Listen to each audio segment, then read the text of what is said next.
حضرت عطا بن ابی رباح رحمہ اللہ، اتفاق دیکھو، یہ بھی ایک آزاد کردہ غلام، جسمانی اعتبار سے عبداللہ بن مسعود بہت کمزور تھے نا۔ حضرت عطا کے بارے میں کتابوں میں لکھا ہے کانا اسود، سیاہ کالے تھے، آور بھینگے تھے، آرج ایک پاؤں سے لنگڑے بھی تھے، اشل ایک بازو بھی متاثر تھا، افطس ناک چپکی ہوئی تھی جیسے لوبیا کا دانہ ہوتا ہے، ثم آما اور زندگی کے آخری حصے میں نابینا بھی ہو گئے تھے۔ خود سوچو، جو آدمی اسود بھی ہو، آور بھی ہو، آرج بھی ہو، اشل بھی ہو، افطس بھی ہو، پھر آما بھی ہو تو کیسا لگے گا؟ لیکن امام اعظم امام ابو حنیفہ رحمہ اللہ کے بڑے اساتذہ کرام میں ایک استاد کا نام حضرت عطا بن ابی رباح بھی ہے۔ آپ نے دیکھا، وقت کا بادشاہ سلمان بن عبد الملک حج پہ گیا، لوگوں سے کہا مجھے کچھ حج کے مسئلے پوچھنے ہیں، کوئی ہے؟ جی اندر ایک صاحب بیٹھے ہوئے ہیں، ان سے پوچھ لیجیے۔ اندر تشریف لے گئے، دیکھا کرسی پہ ایک بندہ بیٹھا ہوا نماز پڑھ رہا ہے۔ بہت دیر ہو گئی۔ اس زمانے میں بڑے بڑے بادشاہ علماء کے بڑے قدردان تھے، اہل علم کی عزت کرتے تھے۔ بیٹھا رہا، حضرت نے سلام پھیرا، لوگوں نے مسائل پوچھے، پیچھے پلٹ کر دیکھا تو وقت کا بادشاہ بیٹھا ہوا ہے۔ کیا بات ہے؟ فرمائیں۔ جی کچھ مسئلے پوچھنے ہیں۔ مسائل پوچھے، جواب مل گیا، جانے لگا۔ ساتھ دو بیٹے بھی تھے۔ اٹھتے ہوئے ایک جملہ بیٹوں کو کہا، جملہ اتنا قیمتی تھا کہ تاریخ نے محفوظ کر لیا۔ بیٹو، وَلَا تَنِيَا فِي طَلَبِ الْعِلْمِ فَإِنِّي لَا أَنْسَى ذِلَّنَا بَيْنَ يَدَيْ هَذَا الْأَسْوَدِ۔ بیٹو، علم طلب کرنے میں کبھی سستی اور کاہلی نہ کرنا۔ آج جو ذلت مجھے اس کالے آدمی کے سامنے اٹھانی پڑی ہے، میں کبھی بھول نہیں سکتا۔ یہ بادشاہ کو دو زانو اس کالے آدمی کے سامنے کس نے کیا؟ علم، صفات۔ حضرت عبداللہ بن مسعود کا وزن احد پہاڑ کے برابر کس نے کیا؟ علم، صفت، کمال۔ حضرت سالم کو مسجد قباء کا امام کس نے بنایا؟ صفات، علم، قرأت قرآن۔ سو میری اس بات یہ کی تائید میں یہ جملے عرض کر رہا ہوں کہ انسان اپنی ذات کے اعتبار سے قیمتی نہیں ہوتا، بلکہ اپنی صفات کے اعتبار سے قیمتی ہوتا ہے، اپنے ساتھیوں میں ممتاز ہو جاتا ہے۔ میری مسجد کا اسپیکر خراب تھا تو کسی نے کہا کہ فلاں جگہ ایک بندہ ہے، بہت ماہر ہے، بہت لوگ بلاتے ہیں اس کو، آپ لوگ بھی بلا لو۔ تو ہم نے اس کو بلا لیا۔ میرے ذہن میں تو یہی تصور تھا کہ جو اسپیکر کے ماہرین ہوتے ہیں اسی طرز کا آدمی ہوگا۔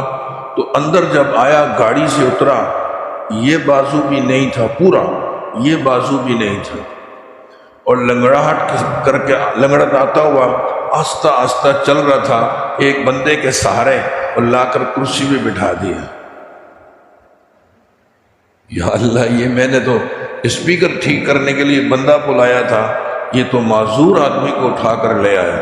اتنے میں موٹر سائیکل پہ اس کا ایک شاگرد آیا، وہ آ کر اس کے سامنے بیٹھ گیا، اور یہ جو لنگڑا بھی تھا، دونوں بازو نہیں تھے، یہ بول رہا ہے یہ چیز کھولو، اس کو بند کرو، فلاں جگہ فٹ کرو، یہ کرو۔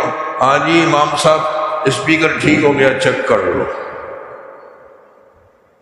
معذور آدمی، اتنے لوگ اس کو دیکھنے کے لیے جمع ہو گئے، اور اس کے کمال کو دیکھ کر بے ساختہ ہر بندے کی زبان پہ تھا، سبحان اللہ۔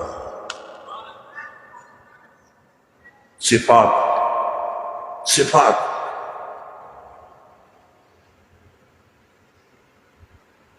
سیاہ کالا مستری ہو، کیا خیال ہے، اور وہ آ کر کمال کی دیوار بنا دے، ٹائلیں لگا دے، ماربل لگا دے، ہم نے کیا کرنا اس کے کلر کو؟ وہ کالا نہیں، وہ کالا گڑ ہے۔ کمال جو دکھائی اس نے، بہت خوبصورت وجیح طالب علم ہے، امتحان میں ماشاءاللہ راسب کیا اس کی خوبصورتی کو کیا کرنا؟ اس کے لمبے چوڑے کرتے کو اور شلوار کو اور پگڑی کو ہم نے کیا کرنا بھائی؟ دوسرے نے کمال دکھایا علمی، اپنی کلاس میں ممتاز، ماں مرتبت شرف، ماشاءاللہ۔ ہمارے وفاق المدارس والے بھی اس کو سلام کرتے ہیں اور اس کو بلا بلا کر شیلڈیں پیش کرتے ہیں، اکابرین اساتذہ کی دعائیں وہ لیتا ہے، خاندان والے مبارک، ایسی ہر ایک کو تھوڑی مبارکبادیاں ملتی ہیں۔ کمال صفات ہے۔ سو میری پہلی بات ختم ہوئی، انسان اپنی ذات کے اعتبار سے قیمتی نہیں ہوتا، بلکہ دوسری بات، صفات دو قسم کی ہیں، اچھی بری۔ بری صفت میں چاہتا ہوں یہاں گندگی ہو تو مجھے کچھ کرنے کی ضرورت نہیں ہے۔ بری صفت کو پیدا کرنے کے لیے محنت نہیں کرنی پڑتی۔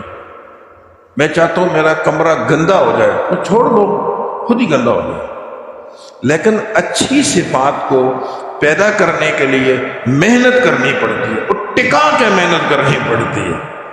میں چاہتا ہوں میرا یہ حال صاف ہو، مجھے خوب رگڑائی کرنی پڑے گی، پوچھا مارنا ہوگا، مشین لگانی ہوگی، جب میرے کپڑے صاف ہوں مجھے محنت کرنی ہوگی، میری کتابیں صاف ہوں محنت کرنی ہوگی۔ اتنی بات طے ہو گئی کہ اچھی صفات، میں چاہتا ہوں میرا بیٹا جاہل بن جائے۔ میں اسکول ڈھونڈ رہا ہوں، کوئی اسکول مدرسہ ہے جہاں بچوں کو جاہل بنایا جاتا ہے، تو وہ گھر میں بٹھاؤ خود ہی جاہل بن جائے۔ اس کے لیے اسکول نہیں کھلے ہوئے، اسکول مدرسے تو کمال پیدا کرنے کے لیے کھولے جاتے ہیں، راسب بنانے کے لیے نہیں، ممتاز بنانے کے لیے مدرسے کھلے ہوئے ہیں۔ ہمارے ہاں ایک بہت بھولی بھالی بچی مدرسے میں داخل ہوئی۔ بھولی بھالی میں نے اس لیے کہا کہ اس کا وفاق میں امتحان ہوا، اس کے نمبر آئے 0۔ کتنے نمبر لیے؟ 0۔ جب اس کو بلایا اور بلا کر کہا کہ آپ کے نمبر 0 آئے ہیں، کہنے لگی اللہ تیرا شکر ہے، اگر گھر بیٹھی رہتی تو 0 بھی نہ آتا، گھر بیٹھی رہتی تو 0 بھی نہ آتا، کم از کم 0 تو آ گیا۔ یہ بھولا پن، اس کو حماقت اور بے وقوفی سب کچھ کہہ دیجیے۔ یہ جو یہاں آ کے مدرسہ جو کھولے جاتے ہیں وہ راسب بنانے کے لیے نہیں، یہ ڈگری تو آپ کو گھر میں بھی مل سکتی ہے۔ اس کو لینے کے لیے ایک بندے نے پشاور سے یہاں کراچی کا سفر کیا، غلطی کی، یہ ڈگری وہیں مل جاتی ہے۔ ادھر تو آگے بڑھنا ہے بھائی، ادھر تو خوابیں بڑی بڑی دیکھو، آگے بڑھنے کی کوشش کرو۔ جب تو پتہ چلے کہ بھئی اس نے اپنے اندر صفات پیدا کرنے کے لیے جد و جہد شروع کر رکھی ہے۔ اچھی صفات کے لیے محنت چاہیے۔ اللہ تیرا شکر ہے، ہمارے لیے کیسی آسانیاں ہیں، اب تو ہمیں کپڑے میسر ہیں الحمدللہ، کاپیاں، کاغذ، کتابیں، ایک سے ایک سہولت، کتنی خوبصورت چھت، قالینیں، پنکھے سب موجود ہیں۔ امام بخاری رحمہ اللہ رئیس المحدثین،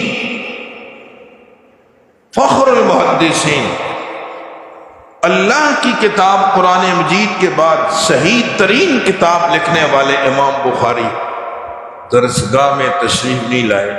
کیوں؟ جواب ملا پہننے کے لیے کپڑے نہیں ہیں۔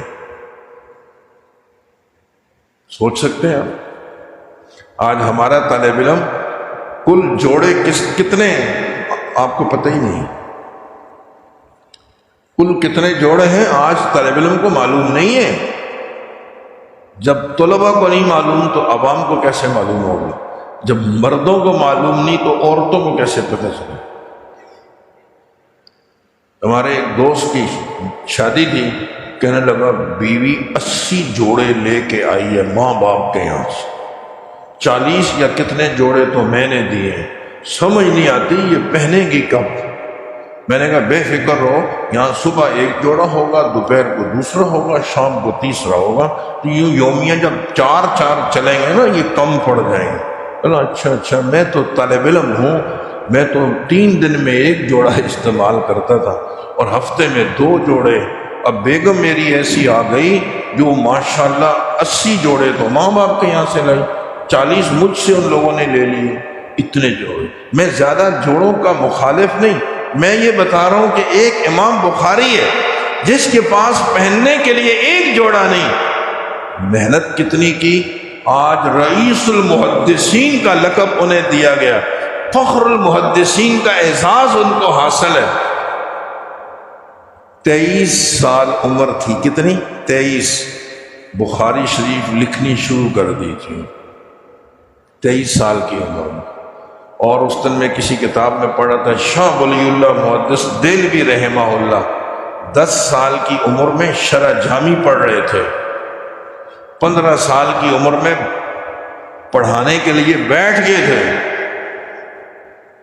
کیا کمالات سر انجام دیے، سبحان اللہ۔ اللہ نے آگے اولادیں کیسی دی ہیں خود سوچو۔ کل عمر حضرت کی 59 سال تھی، 59 سال کے اندر دنیا میں ہلچل مچا دی۔ آج اس کے کارناموں پہ لوگ پی ایچ ڈی کر رہے ہیں، اور شاہ ولی اللہ کا نام آنے کے بعد رحمہ اللہ کہنے پہ لوگ جھوم جاتے ہیں۔ ادھر سے پہننے کے لیے کپڑے نہیں ہیں تو ادھر کارنامے دیکھو۔ امام شافعی رحمہ اللہ لکھنے کے لیے کاغذ قلم نہیں، ہڈیاں، چمڑے، کاغذ، درختوں کے پتے، ان بہت ساری چیزوں سے تھیلا بھرا ہوتا، اور جو حدیث کوئی فقہی مسئلہ لکھ رہے تھے، حضرت ایک بڑا مٹکا لیا ہوا تھا، مٹکا بھرا ہوا ہڈیوں سے، چمڑے سے۔ یہ کیا ہے؟ فرمایا میرے پاس کاغذ قلم نہیں ہے، جب میرا اللہ مجھے توفیق عطا فرما دے گا میں یہ ساری دین کی باتیں اس پہ منتقل کر دوں گا، اس وقت تک یہی کچھ کر سکتا ہوں۔ یہ وقت کا بعد میں امام بنا، اس کے ماننے والے لاکھوں میں لوگ موجود ہیں بلکہ کروڑوں میں موجود ہیں۔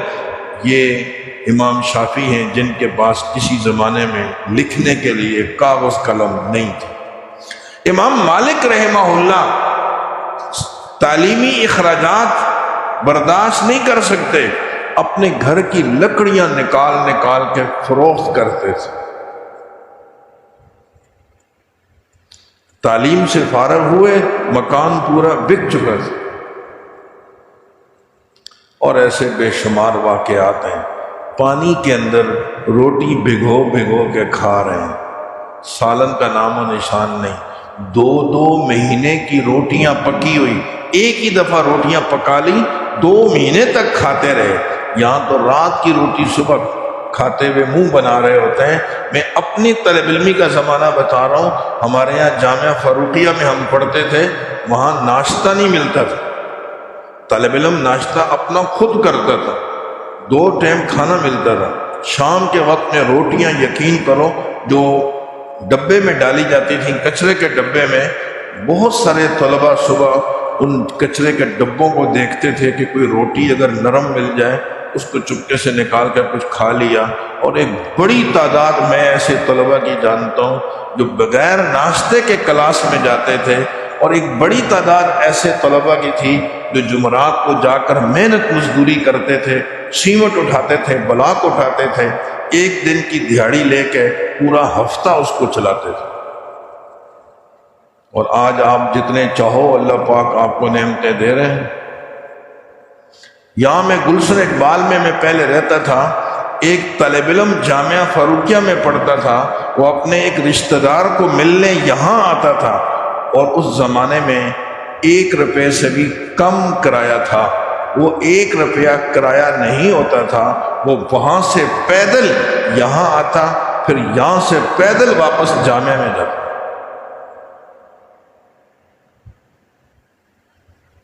وسائل نہیں تھے، محنت کتنی تھی۔ دارالعلوم دیوبند میں شاہ عبد القادر رائے پوری رحمہ اللہ داخلے کے لیے تشریف لے گئے۔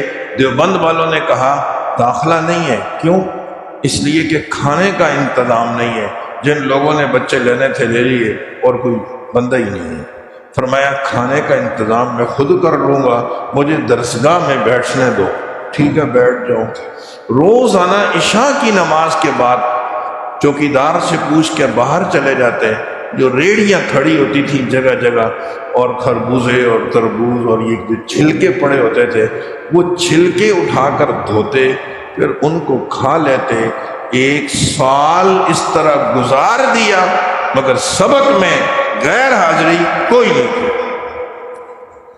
عزیز طلبہ ساتھیو، سو آئیے آج ہم اس محفل میں اس بات کا عزم کرتے ہیں کہ اپنے اندر اچھی صفات پیدا کرنی ہے۔ جبکہ ہمارے ماں باپ ہمارے لیے قربانیاں دے رہے ہیں، وہ آج غربت کا زمانہ ہے، اتنی آسانیاں اب بھی نہیں ہیں، مہنگائی بہت زیادہ ہے، آپ سوچ نہیں سکتے۔ میرے دور میں جب میں طالب علم تھا تو ہم 12 آنے میں ناشتہ کرتے تھے۔ جب میں طالب علم تھا ہم نے خود 12 آنے میں 80 پیسے میں ناشتہ کیا ہے۔ 4 آنے ریل گاڑی کا ٹکٹ دے کر کینٹ اسٹیشن جاتے تھے، 8 آنے کی وہاں پر جب وہ کھاتے تھے چھولے مولے، 4 آنے میں پھر واپس پہنچ جاتے تھے۔ 1 روپیہ ختم ہونے کا نام نہیں لیتا۔ آج آپ اندازہ لگائیں 1 روپیہ تو مارکیٹ سے غائب ہی ہو گیا۔ 10 پیسے کے 20 بسکٹ ملتے تھے، میں نے خود خریدے۔ 10 پیسے کے کتنے؟ 20 بسکٹ، ختم ہی نہیں ہوتے تھے۔ اور اب اللہ پاک رحم فرمائے ہمارے حال پہ، مہنگائی کہاں جا رہی ہے۔ آپ کو پھر بھی پتہ نہیں ہے کہ مارکیٹ میں بکرے کا گوشت کس طرح ملتا ہے، اللہ کھلا رہا ہے۔ آپ کو نہیں معلوم مارکیٹ میں ٹماٹر کس طرح ملتے ہیں، پیاز کس طرح ملتا ہے، دال کس طرح ملتی ہے، چھوٹا گوشت، بڑا گوشت، فلاں چیز، دودھ، کچھ پتہ نہیں۔ اللہ دے رہا ہے۔ مدرسے والے الگ خدمت کر رہے ہیں، ماں باپ الگ خدمت کر رہے ہیں۔ سو یہ ساری خدمتیں کیوں ہو رہی ہیں؟ تاکہ آپ راسب آ جاؤ، تاکہ آپ مقبول میں پاس ہو جاؤ، تاکہ آپ جید میں آؤ۔ راسب، مقبول، جید تینوں مترادف الفاظ ہیں، 19-20 کا فرق ہے۔ استاد بھی انسان ہے، غلطی سے کبھی 35 کے بجائے 40 لگ گئے، مقبول میں آ گئے۔ کبھی غلطی سے 40 کے بجائے 50 لگ گئے تو طالب علم جید میں آ گیا، ورنہ راسب، مقبول اور جید میں کوئی فرق نہیں۔ سو اپنے اندر غیرت پیدا کیجیے، ہمت پیدا کیجیے، اچھی صفات کے لیے کوششیں شروع کر دیجیے۔ اس کا طریقہ کار یہ ہے، کاغذ لیں، قلم لیں، الگ سے بیٹھ جاؤ، الگ سے بیٹھ۔ بھائی کیوں بیٹھے ہوئے ہو؟ میرے اندر کیا کیا خامیاں ہیں، مجھے آج وہ نکالنی ہے۔ یہ ہماری فطرت بنی ہوئی ہے، عادت۔ دوسرے کے اندر کیڑے ہر بندہ نکالتا ہے، اوے تو نے یہ غلط کیا، یہ غلط کہا، یہ غلط کام کیا، فلاں کیا نہ۔ آج ہم اپنی غلطیاں خود نکالیں، میرے اندر کیا کمزوری ہے۔ دوسروں کی غلطیاں نکالنی آسان ہے، میں عرض کر رہا ہوں اپنی غلطیاں خود نکالو۔ تعریف سے ترقی نہیں ہوتی، تنقید سے ترقی ہوتی ہے۔ جو آپ کی خامیاں نکال رہا ہے نا، استاد، شاگرد، ساتھی، یا تیرے اندر یہ خامی ہے، وہ آپ کا محسن ہے۔ سو آئیے ہم آج اپنے محسن خود بن جاتے ہیں۔ میرے اندر کیا خامی ہے؟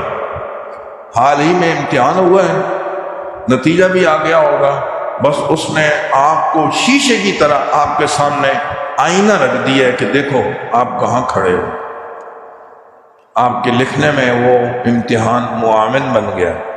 اچھا میری رائٹنگ ٹھیک نہیں ہے، لکھو. ہمارے حضرت مولانا یوسف صاحب دامت برکاتہم فرمایا کرتے ہیں آپ کی رائٹنگ ٹھیک نہیں، گویا آپ کا ایک بازو نہیں ہے. بغیر بازو کی کیسا لگے گا آدمی بغیر بازو کے؟ رائٹنگ ٹھیک نہیں گویا ایک بازو نہیں ہے. لکھو بھائی میری رائٹنگ ٹھیک نہیں ہے، میری تلاوت صحیح نہیں ہے، لکھو.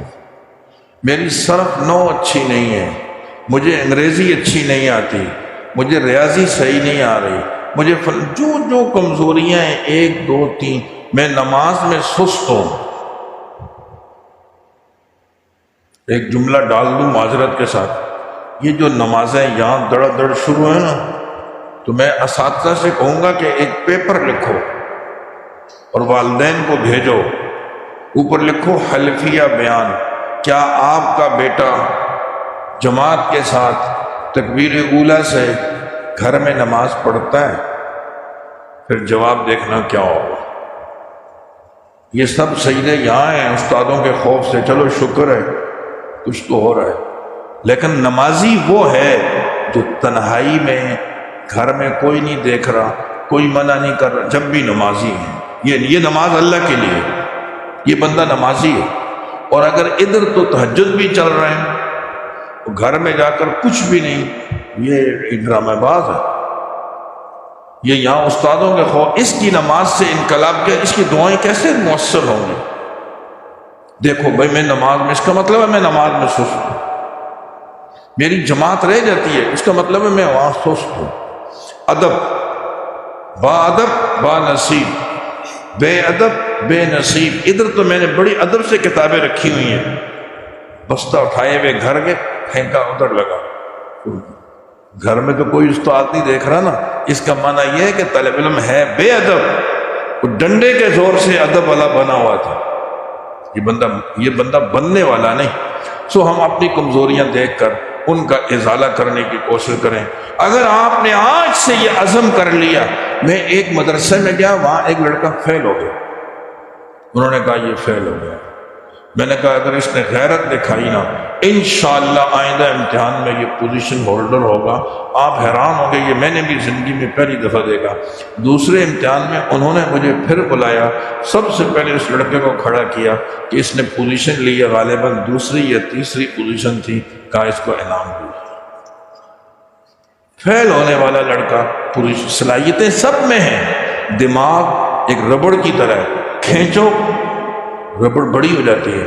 دماغ پہ لوڈ ڈالو گے بڑا ہو جائے گا، نہیں ڈالو گے تو کچھ بھی نہیں ہوگا. ہمت کرو گے، محنت کرو گے، یہ سب کچھ یاد کرے گا، نہیں تو کچھ بھی نہیں کرے گا. روز کا سبق روز آنا، آج اور ابھی، کل اور کبھی والی بات. آج کا سبق آج چاہیے، سونے سے پہلے چاہیے. میں سمجھتا ہوں اگر آپ نے یہ عزم کر لیا، انشاءاللہ آنے والے نتائج بہت مختلف ہوں گے. آج جو مقبول ہیں انشاءاللہ وہ اپنے آپ کو ممتاز کی صف میں دیکھیں گے. نیت تو کرے آدمی، مجھے بننا کہ ہم نے بس بالکل وہ ہمارا ایک ساتھی تھا، مزاحیہ بہت تھا، کہنے لگا 0 ہمارا حق ہے، کوئی چھین کر تو دکھائے. تو اگر آپ نے 0 ہی کو اپنے لیے مقدر کیا ہوا تو کوئی چھین نہیں سکتا، یہ آپ کو مل کر رہے گا. اگر آپ نے ہمت کر رکھی ہے کہ آگے بڑھنا ہے، میں کہتا ہوں یہ بھی آپ کا حق ہے، کوئی روک کر تو دکھائے. جو طالب علم آپ کے پاس پڑھ رہے ہیں یہی آپ کی کلاس میں، وہ اول آئیں، کیا ان کو الگ استاد مہیا کیے ہوئے ہیں؟ کیا کلاس میں ان کے لیے الگ انتظامات ہیں؟ ان کو الگ کھانا دیا جاتا ہے؟ ان کو الگ رہائش دی جاتی ہے؟ نہیں، انہی استادوں نے آپ کو بھی پڑھایا، اس کو بھی. اس نے الگ سے محنت کی، پوزیشن پہ آ گیا. آپ نے غفلت کی، آج آپ جید میں ہو، کل اور نیچے آ جاؤ گے. اور جرت کرو گے انشاءاللہ آج آپ مقبول میں ہیں، کل اللہ آپ کو ممتاز لے کے آئے گا. یہاں کسی کی اجارہ داری نہیں ہے. جو ہمت کرے گا وہ الیس للانسان الا ما سعی، من جد وجد، جو ہمت کرے گا آگے بڑھ گیا۔ کون کون کوشش کرے گا؟ انشاءاللہ۔ میں آگے پیچھے آؤں یا نہ آؤں، آنے والے امتحان کے نتائج میں انشاءاللہ حضرت مجھے بتائیے، میں ضرور حاضر ہوں گا اور یہ دیکھوں گا کہ پرانے نتیجے میں اور اس نتیجے میں فرق کیا ہے۔ کوشش کریں گے انشاءاللہ۔ آپ خوش نصیب ہو، ایک الحمدللہ ثم الحمدللہ ملک کے ممتاز ادارے میں ہو۔ آپ اس کی یہ عمارتیں اور جگہ چھوٹی سی نہ دیکھو، بندہ صفات سے قیمتی ہوتا ہے۔ آج بڑے بڑے جامعات میں پڑھنے والے لوگ چاہتے ہیں یہاں داخلہ مل جائے۔ مولانا ابو الحسن ندوی رحمہ اللہ جامعہ فاروقیہ میں ایک مرتبہ تشریف لائے، ارشاد فرمایا، عزیز بچوں، اگر آپ نے کی محنت، اپنے اندر پیدا کیا کمال، تو اللہ کی قسم دارالعلوم دیوبند آپ کا محتاج ہے۔ اور اگر آپ نے محنت کوئی نہیں کی تو چھوٹے سے مدرسے میں بھی آپ کی کوئی ضرورت نہیں ہے۔ تو آپ کے ادارے کو اللہ نے بہت عزت دی ہے۔ آپ ان بچوں سے پوچھئے، آپ سے زیادہ جو یہاں سے واپس چلے گئے داخلے نہیں ملے۔ آپ نے داخلہ لے کر محنت نہیں کر رہے ہو، ان بچوں کا کہیں حق تو نہیں مارا جا رہا جو پاس ہو گئے تھے مگر جگہ نہ ہونے کی وجہ سے ان کو داخلہ نہیں ملا۔ آپ ان کی جگہ قابض ہو کر بیٹھے ہوئے ہو، نہیں میں پڑھوں گا تو نہیں لیکن رہوں گا یہیں۔ وہ بچہ قابل باہر رہ گیا، ہم راسب لوگ اندر آ گئے۔ مجھے کبھی کبھی اس بات پہ بڑا رونا آتا ہے کہ ہم یہ فیصلہ نہیں کر پاتے۔ نہ اہل لوگ درسگاہوں میں آگے بیٹھے ہوتے ہیں اور کام والے بچے باہر رو رہے ہوتے ہیں۔ آپ کے ادارے کے بہت بڑی مقدار میں طلباء کو داخلے نہیں ملے، جگہ نہیں ہے، اور جن کو جگہ دی وہ راسب مقبول جید کیوں؟ یہ کمزوری ہمیں دور کرنی ہے تاکہ ہمارے والدین کی بھی حوصلہ افزائی ہو، ہم نے اچھے ادارے کا انتخاب کیا، اور ان بچوں کے بھی دل آزاری نہ ہو جن کو داخلہ نہیں ملے گا۔ کوشش کریں گے انشاءاللہ۔ جزاکم اللہ۔ میں انتظامیہ کا اور یہ اب ہمارا اپنا ادارہ ہے کہ میں خود بھی یہاں کا طالب علم رہ چکا ہوں اور میرے بچے بھی یہاں پڑھ رہے ہیں۔ دعا ہے کہ اللہ رب العزت اس ادارے کو ظاہری اور باطنی ترقیاں نصیب فرمائے، ان کے مسائل کو اللہ حل فرمائے، وسائل کا انتظام فرمائے۔ جو اساتذہ اکرام شب و روز یہاں محنت فرما رہے ہیں، اللہ پاک ان کی کاوشوں کو قبول فرمائے۔ وآخر دعوانا ان الحمد للہ رب العالمین۔